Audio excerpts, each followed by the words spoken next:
कांग्रेस से किनारा करते हुए इंडी गठबंधन से दूरी बना ली है। दरअसल तमिलनाडु में कांग्रेस और डीएमके का दशकों पुराना गठबंधन था, लेकिन इस बार विधानसभा चुनावों में हार के बाद कांग्रेस ने गठबंधन को तोड़ते हुए विजय की पार्टी को समर्थन दे दिया, जिससे डीएमके खफा हो गई। पहले डीएमके ने लोकसभा स्पीकर को चिट्ठी लिखकर अपने सांसदों को अलग बैठने की व्यवस्था की मांग की और अब 8 जून की बैठक से किनारा कर लिया।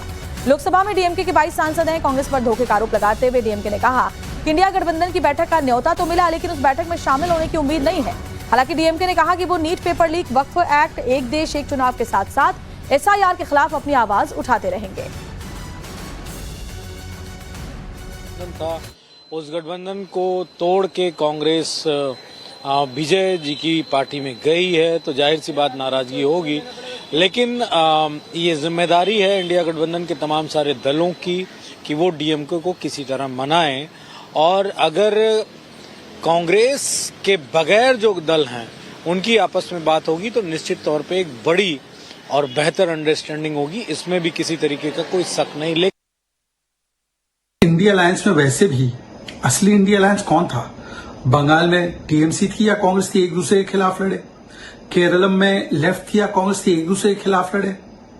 डीएमके को कांग्रेस ने यूज करके थ्रो कर दिया, यूबीटी सेना को भी यूज एंड थ्रो किया, आरजेडी को भी यूज एंड थ्रो किया। जेएमएम भी अनहैप्पी है, ओमर अब्दुल्ला भी अनहैप्पी है। ये इंडिया अलायंस है कहां पे? बंगाल में, उत्तर प्रदेश में, उत्तराखंड में, पंजाब में, हरियाणा में, दिल्ली में, कर्नाटका में, मध्य प्रदेश में, तेलंगाना में, केरल में, तमिलनाडु में। कहां है? कहीं नहीं है। अखिलेश जी ने तो कह भी दिया कि 403 सीट पे हम ही लड़ेंगे। मतलब इंडी अलायंस का पूर्ण तरीके से फ्यूनरल हो चुका है। इट इज ओवर, केवल कागज पे होगा। और मेरी सहयोगी रंजीता मेरे साथ जुड़ी हुई है। रंजीता, इंडिया गठबंधन और कांग्रेस की मुश्किलें एक बार फिर से सियासी तौर पर कैसे बढ़ती हुई नजर आ रही है 8 जून की बड़ी बैठक से पहले? जरा बताइए हमारे दर्शकों को।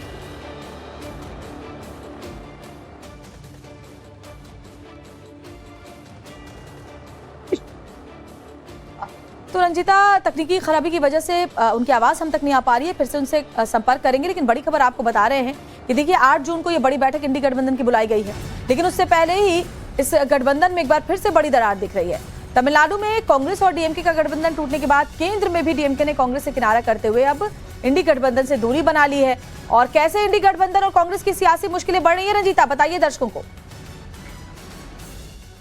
देखिए श्वेता, 8 जून को इंडिया अलायंस की ये बैठक बुलाई गई है और निश्चित तौर पर इस बैठक पर सबकी नजर टिकी हुई है, क्योंकि 25 साल पुराना डीएमके के साथ टीवीके को समर्थन किया और वहां टीवीके यानी विजय की सरकार बनी तमिलनाडु में। उसके बाद कांग्रेस को यही उम्मीद थी कि केंद्र सरकार के जो हम कह सकते हैं कि अलग अलग योजनाएं हैं, जो मुद्दे हैं, उस पर केंद्र में डीएमके कांग्रेस के साथ नजर आएगी। लेकिन इनविटेशन देने के बावजूद भी डीएमके की तरफ से ये कहा गया है कि वो निमंत्रण तो मिला है, लेकिन इस बैठक में वो शामिल नहीं होंगे, क्योंकि उनके साथ गद्दारी की है कांग्रेस पार्टी ने।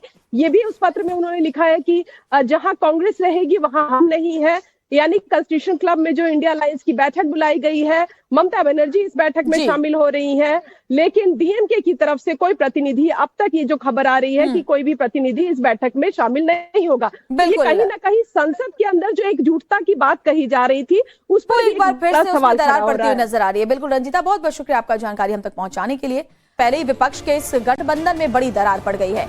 तमिलनाडु में कांग्रेस और डीएमके का गठबंधन टूटने के बाद केंद्र में भी डीएमके ने कांग्रेस से किनारा करते हुए इंडी गठबंधन से दूरी बना ली है। दरअसल तमिलनाडु में कांग्रेस और डीएमके का दशकों पुराना गठबंधन था, लेकिन इस बार विधानसभा चुनावों में हार के बाद कांग्रेस ने गठबंधन को तोड़ते हुए विजय की पार्टी को समर्थन दे दिया, जिससे डीएमके खफा हो गई। पहले डीएमके ने लोकसभा स्पीकर को चिट्ठी लिखकर अपने सांसदों को अलग बैठने की व्यवस्था की मांग की और अब 8 जून की बैठक से किनारा कर लिया।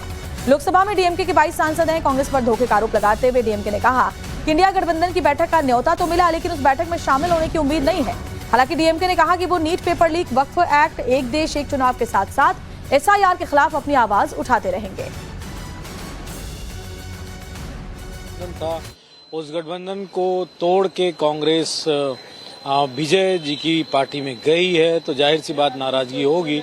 लेकिन ये जिम्मेदारी है इंडिया गठबंधन के तमाम सारे दलों की कि वो डीएमके को किसी तरह मनाएं, और अगर कांग्रेस के बगैर जो दल हैं उनकी आपस में बात होगी तो निश्चित तौर पे एक बड़ी और बेहतर अंडरस्टैंडिंग होगी, इसमें भी किसी तरीके का कोई शक नहीं। लेकिन इंडिया अलायंस में वैसे भी असली इंडिया अलायंस कौन था?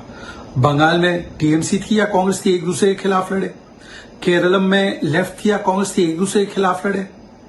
डीएमके को कांग्रेस ने यूज करके थ्रो कर दिया, यूबीटी सेना को भी यूज एंड थ्रो किया, आरजेडी को भी यूज एंड थ्रो किया, जेएमएम भी अनहैप्पी है, ओमर अब्दुल्ला भी अनहैप्पी है। ये इंडिया अलायंस है कहां पे? बंगाल में, उत्तर प्रदेश में, उत्तराखंड में, पंजाब में, हरियाणा में, दिल्ली में, कर्नाटका में, मध्य प्रदेश में, तेलंगाना में, केरलम में, तमिलनाडु में, कहां है? कहीं नहीं है। अखिलेश जी ने तो कह भी दिया कि 403 सीट पे हम ही लड़ेंगे। मतलब इंडी अलायंस का पूर्ण तरीके से फ्यूनरल हो चुका है। इट इज ओवर, केवल कागज पे होगा।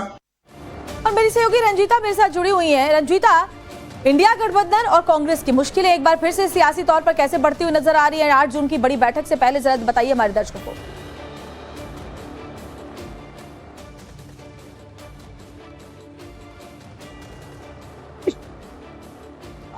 तो रंजीता, तकनीकी खराबी की वजह से उनकी आवाज हम तक नहीं आ पा रही है, फिर से उनसे संपर्क करेंगे। लेकिन बड़ी खबर आपको बता रहे हैं कि देखिए 8 जून को ये बड़ी बैठक इंडी गठबंधन की बुलाई गई है, लेकिन उससे पहले ही इस गठबंधन में एक बार फिर से बड़ी दरार दिख रही है।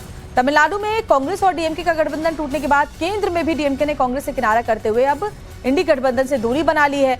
और कैसे इंडी गठबंधन और कांग्रेस की सियासी मुश्किलें बढ़ रही है, रंजीता बताइए दर्शकों को। देखिए श्वेता, 8 जून को इंडिया अलायंस की ये बैठक बुलाई गई है और निश्चित तौर पर इस बैठक पर सबकी नजर टिकी हुई है, क्योंकि 25 साल पुराना डीएमके के साथ टीवीके को समर्थन किया और वहां टीवीके यानी विजय की सरकार बनी तमिलनाडु में। उसके बाद कांग्रेस को यही उम्मीद थी कि केंद्र सरकार के जो हम कह सकते हैं कि अलग अलग योजनाएं हैं, जो मुद्दे हैं, उस पर केंद्र में डीएमके कांग्रेस के साथ नजर आएगी। लेकिन इनविटेशन देने के बावजूद भी डीएमके की तरफ से ये कहा गया है कि वो निमंत्रण तो मिला है लेकिन इस बैठक में वो शामिल नहीं होंगे, क्योंकि उनके साथ गद्दारी की है कांग्रेस पार्टी ने।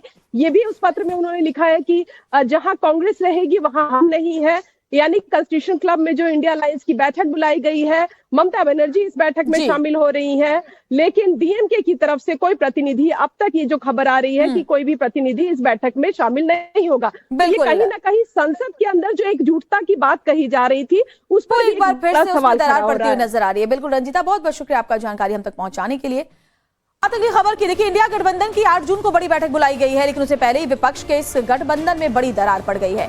तमिलनाडु में कांग्रेस और डीएमके का गठबंधन टूटने के बाद केंद्र में भी डीएमके ने कांग्रेस से किनारा करते हुए इंडी गठबंधन से दूरी बना ली है। दरअसल तमिलनाडु में कांग्रेस और डीएमके का दशकों पुराना गठबंधन था, लेकिन इस बार विधानसभा चुनावों में हार के बाद कांग्रेस ने गठबंधन को तोड़ते हुए विजय की पार्टी को समर्थन दे दिया, जिससे डीएमके खफा हो गई। पहले डीएमके ने लोकसभा स्पीकर को चिट्ठी लिखकर अपने सांसदों को अलग बैठने की व्यवस्था की मांग की और अब 8 जून की बैठक से किनारा कर लिया।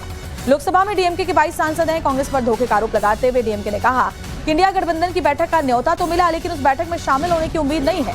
हालांकि डीएमके ने कहा कि वो नीट पेपर लीक, वक्फ एक्ट, एक देश एक चुनाव के साथ साथ एसआईआर के खिलाफ अपनी आवाज उठाते रहेंगे।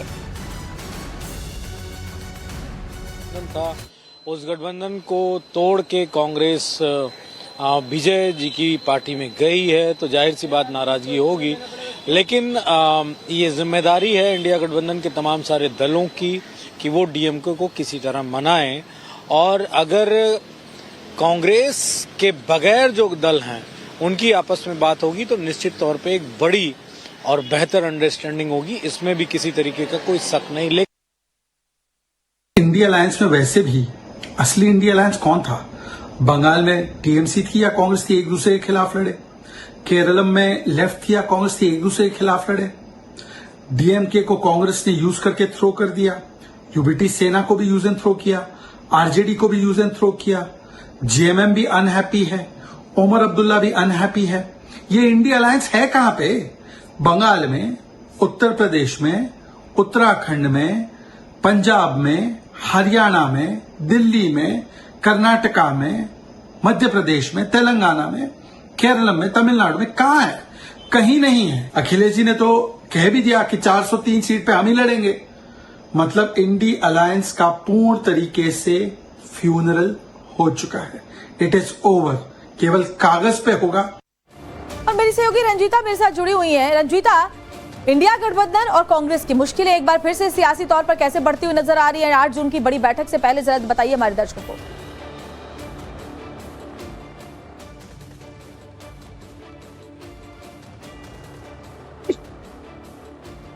तो रंजीता, तकनीकी खराबी की वजह से उनकी आवाज हम तक नहीं आ पा रही है, फिर से उनसे संपर्क करेंगे। लेकिन बड़ी खबर आपको बता रहे हैं कि देखिए 8 जून को ये बड़ी बैठक इंडी गठबंधन की बुलाई गई है, लेकिन उससे पहले ही इस गठबंधन में एक बार फिर से बड़ी दरार दिख रही है।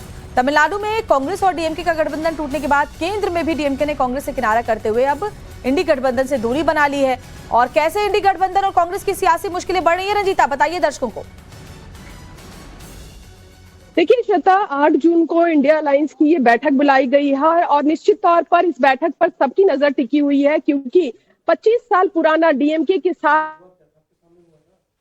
वीके को समर्थन किया और वहां टीवी के यानी विजय की सरकार बनी तमिलनाडु में। उसके बाद कांग्रेस को यही उम्मीद थी कि केंद्र सरकार के जो हम कह सकते हैं कि अलग अलग योजनाएं हैं, जो मुद्दे हैं, उस पर केंद्र में डीएमके कांग्रेस के साथ नजर आएगी। लेकिन इनविटेशन देने के बावजूद भी डीएमके की तरफ से ये कहा गया है कि वो निमंत्रण तो मिला है लेकिन इस बैठक में वो शामिल नहीं होंगे, क्योंकि उनके साथ गद्दारी की है कांग्रेस पार्टी ने।